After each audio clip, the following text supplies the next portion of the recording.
Like all good DIY projects, let's start by throwing them away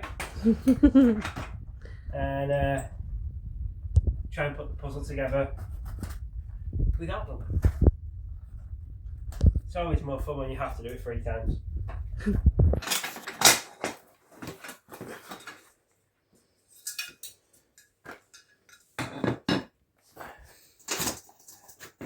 Although this is a slight cheat because I am at a slight advantage. I have done it before. Built one of these already.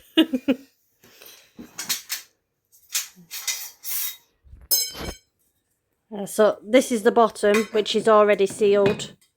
You don't have to put any sealant on it.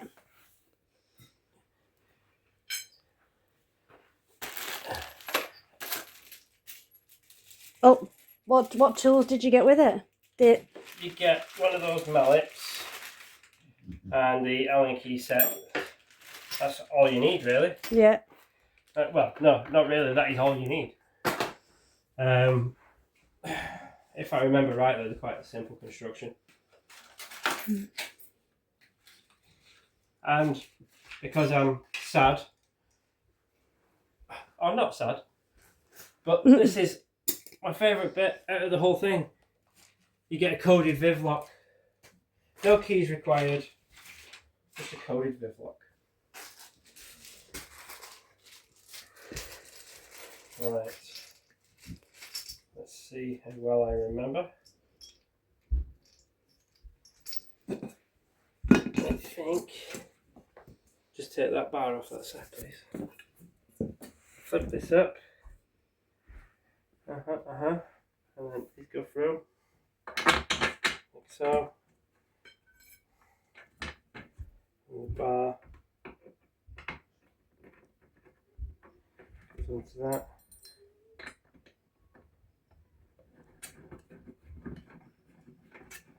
Use the only piece we do.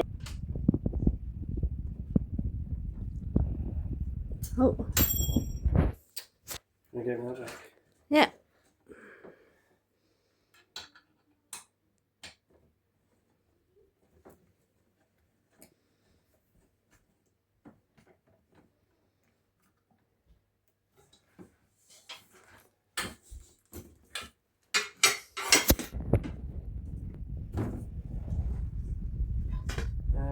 You can pause it now. So that's them on. Next we're going to slide the poles into place.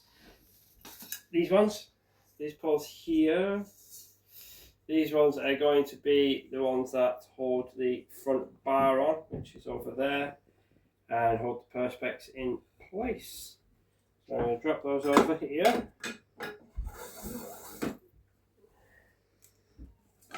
That locks in. Come round here. Get this one. Again. That goes here. This is where the handy dandy mallet comes in. Give it a couple of taps. To make sure it's properly bedded down. And that's that for that bit. Right, so perspex needs to go in, but first a bit of ASMR.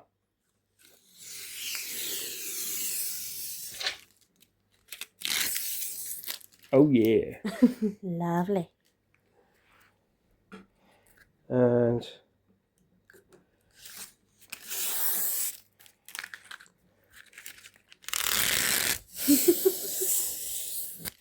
oh yeah. Right, I think I might have got a little ahead of myself by putting this in place. So what I'm actually going to do is pull that off and pull that off. I did, yeah, the bottom bit of that.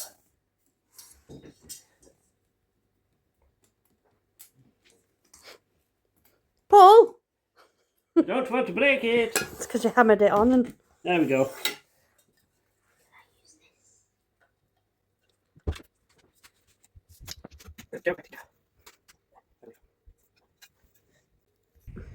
Right, sorry for that.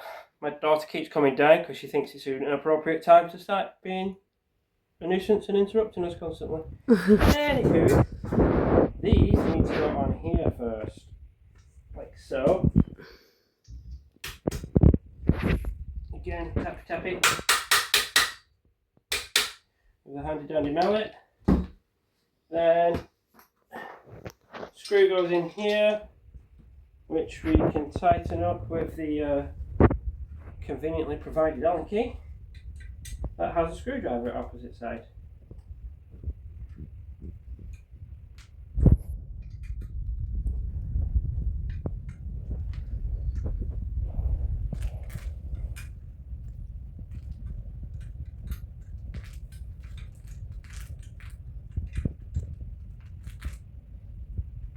And I will say, if you're anything like me, you're really tempted to go and get your drill out and start using power tools, don't do that.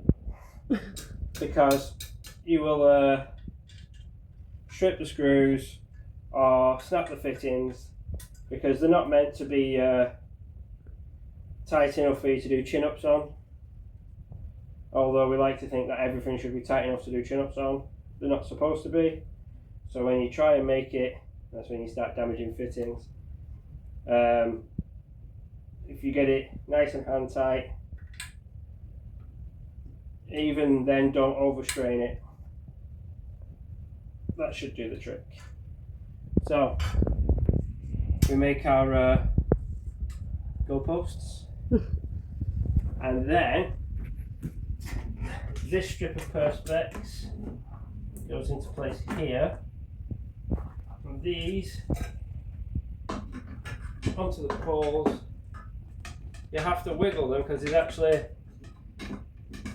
a recess inside each that fits the pole in perfectly. It's not just a big square, it's actually a little circle in each one, so it gets a nice snug grip. And this where the handy dandy mallet comes back in to tap them into place, and as you saw before, they get a tight hold.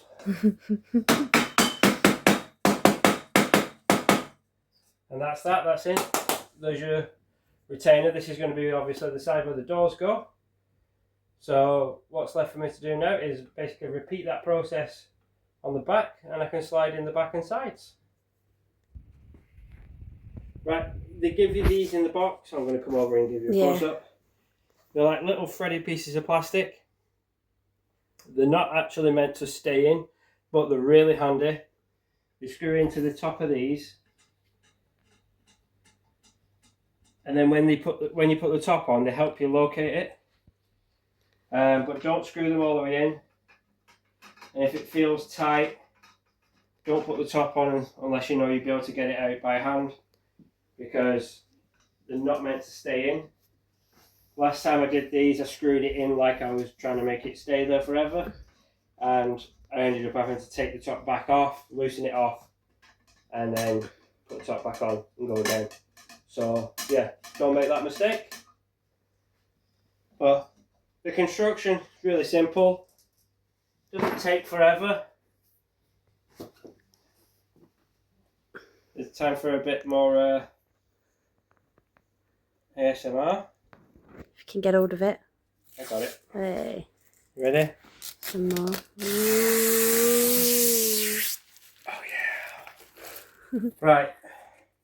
The sides, it doesn't actually matter which side's which. They just go in.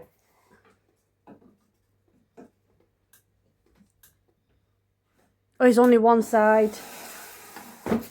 Got a film on. Yeah. You slot those in.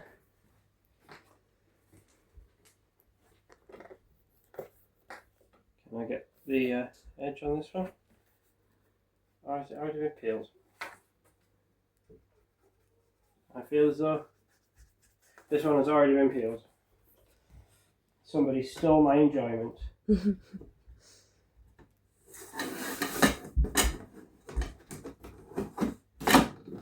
Oh, missed the track. Try that again.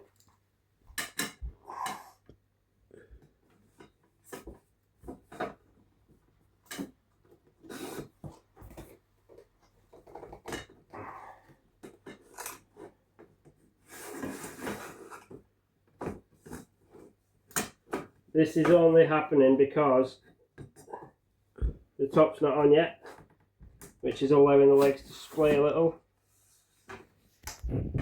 But once the legs are in place properly, it won't be able to do that, and it'll hug it nice and tight. But it's allowed a little bit of room to splay slightly. This is the back. Again, at ASMR. Ooh, shiny.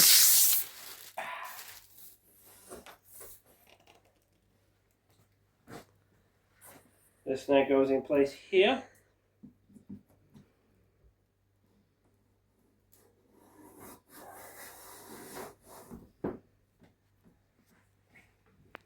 Pause it. And next bit. It's better to do this bit now. The mysterious white box. This is actually a really good bit of the kit. This is a cable tidy.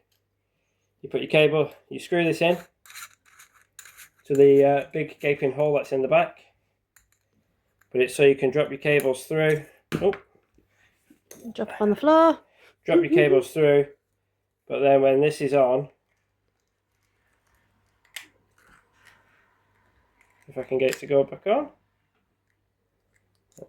there is a set way of putting it in.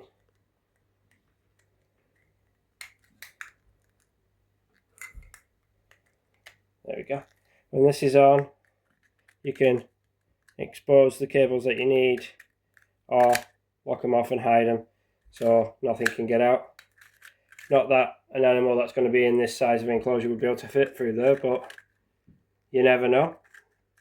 It just helps keep it nice and tidy and keep those cables away, which I think is a brilliant idea. And this, simply, which way is best? Because I dropped the hoop, I'm not sure which way it came off. That way. Simply just goes on there, you screw it in,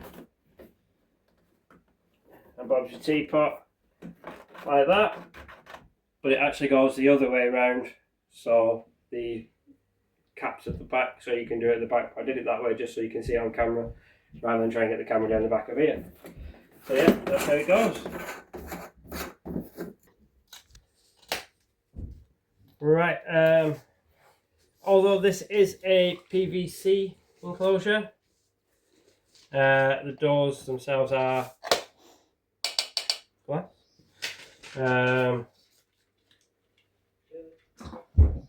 They come with handles that screw on, and I like the fact that it's glass and not plastic. It's a bit more resilient to scratches, doesn't discolour the same way that some acrylics and stuff do. So, and it's a bit easier to clean, and even though plastic is quite sterile, if you get a deep enough scratch in plastic, it will still hold bacteria, whereas glass doesn't scratch quite as easy. Don't get me wrong, it does still scratch, so don't come after me in the comments saying that glass scratches, because I know it does. Will you pass me that Anki or something? Okay. There we go. Going with the screwdriver. That one? Yeah. Again, these just fit with little screws that the Anki that it comes with fits perfectly.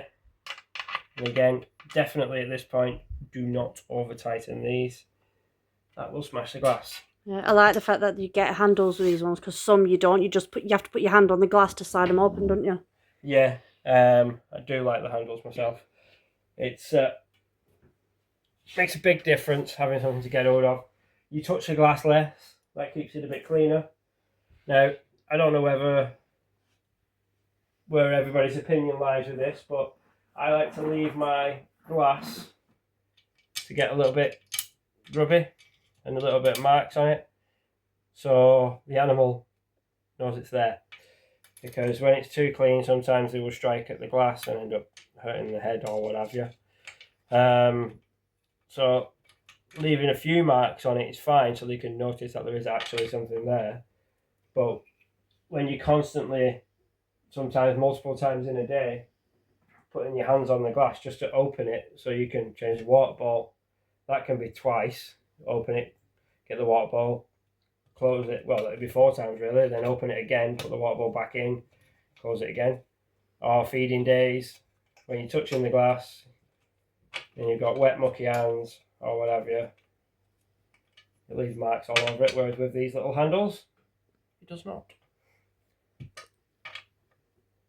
So that is the handles installed in the doors. This next part can be a little bit fiddly, if I remember rightly, because you've got to hold the doors in situ whilst you put the top on, because these doors don't lift out, if I remember rightly, they just literally sit in situ. So I might not be able to film the next bit because I might have to ask Jade behind the camera to be an extra pair of hands for me and hold the glass whilst I put the lid on. But we'll be straight back after the short interval. I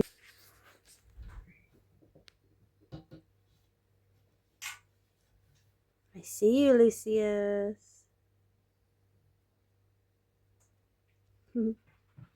Get up. So that's the doors in situ and the top. And those little peg things I showed you earlier, zoom in. Yep. Those little peg things I showed you earlier, they're sticking out the top. And now what you need to do is unscrew them. And what we're going to do is swap them. Oh, wait, well, what was that? For a bolt. Yeah. Bolt goes in there. You tighten that up. And that holds the whole thing together. Starts to lock everything into place nice and tight. Again, don't over tighten them, it's not necessary. You want it tight enough to hold itself together. The astute you might have noticed, the top's mesh. You don't always want mesh with every species of animal because you don't want it too arid. Sometimes you want to keep that humidity in. They've thought of that and they've given you this piece of corrugated plastic, but if you can see it on camera, I don't know how well it's coming out on camera. Yeah, you can see it. You've got these circles, these cutouts, and that's so you can pop them out and put your lamps on top, your different heat lamps, your UVB, whichever you need, and that sits nicely in the gap where the mesh is and helps lock in any humidity and any moisture. That's pretty much it. I'm just going to go ahead and put the last couple of screws in. Last couple of screws in, and then we're pretty much done. Now we do the important bit, and we go and get these back. And make sure we did it correctly. Step 1 is put the legs on, put the bars through. Step 2 is put the bars on. Step 3, you make your goalposts. Step 4, peel, ASMR bit. You put your sides and your back in. Step 5, construct the doors. Step 6, slide the doors in. Step 7, they put the cable tidy in there. I did it a little bit earlier. I swapped them 2 round, but hey ho, pretty much there. Then you put your roof on, and then they've installed the Viv lock as the final step, which is what will be my final step. So I did it right. Easy peasy. Right, so it's absolutely ridiculously easy. You don't have to try too hard. These are really light. They're not heavy like the wooden ones, which makes them a lot better. And as I alluded to before, because they're plastic, they're a bit more sterile, a bit more easier to clean than the wooden ones. So, yeah, easy to build, nice and clean, nice and light, easy to move around. I'm going to get it in situ, fill it up, get it ready, and then I'll come back and we'll have a little chat about how I think they are overall after having this one for a little while, and using this one for my blue-eyed leucistic or super Mojave, and how he enjoys this, what it's like for keeping up to temperature and stuff like that. So we'll come back and talk about that once everything's in situ. Right, so there we are. It's now in situ, as you can see. Nice matching set. And as I said in a previous video, Ginny's enclosure was too small. So I was getting her a bigger one. Got her a bigger one. I do want a bit more foliage in there. She's got a bit more places to hide. There's plenty of enrichment in there. There's 3 separate hides. There's 2 different sticks. There's a skull for her to play with. There's some cork bark and a bit of foliage, but I do want a bit more, bulk it out a bit more like Voldemort's, the one above. As you can see, his is quite well packed out. Yeah, I buried his hide and everything in that one. There is another hide in that back corner over there, where he is currently. He's got this one buried, which is his warm hide, hence burying it. But that also means that I can dampen it down when he's in shed and boost that humidity for him. Well, there we go, all set. So the only thing left to do is shut Voldemort's door, take Ginny, and say welcome to your new home. There you go, Gin. Off you go.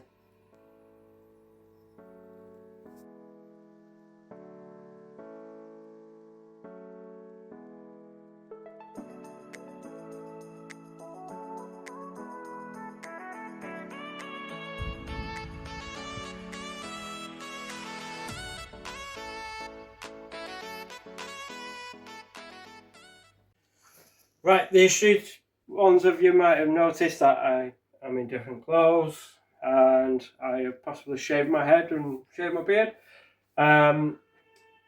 It is a little bit later on. We've had this set up now for just over a week, but I wanted to give it a good chance to settle in and see whether it was any different to our first one.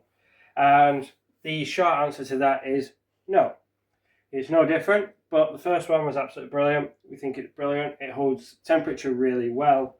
Humidity is really good. You can spike it if you want to by adding moisture, or you can keep it at a set level just by adding small amounts of moisture or just with a really big water ball, which I've got here.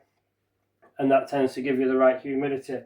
Now, in terms of its inhabitant, she seems to absolutely love it. She makes use of all 3 hides. She has a good mooch around. She gets a good stretch, which is one of the main reasons why I wanted to get her in such a big enclosure. And today's feeding day, so if you give me a moment, I'll give her a quick snacky snack. Right, so if those of you who are a little bit squeamish and don't want to see a feeding video, you might want to turn it off now. Everybody else, I'm going to give her a quick snacky snack. This one is a really good eater. She very rarely misses. There you go. Snacky snack taken. And she'll scoff that now for us. But yeah, all in all, the Swell's reptiles, PVC enclosures. This is a 4x2x2, stacked with a 4x2x2. And we have just bought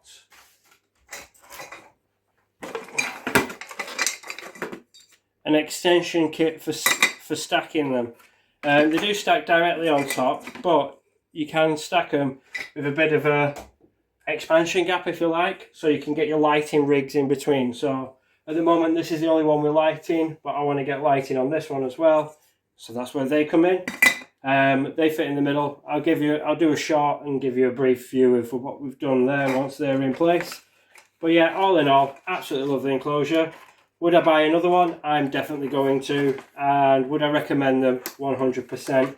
I haven't said it yet throughout the video. This is not sponsored by Swell's Reptile. We have used our own money to purchase these enclosures.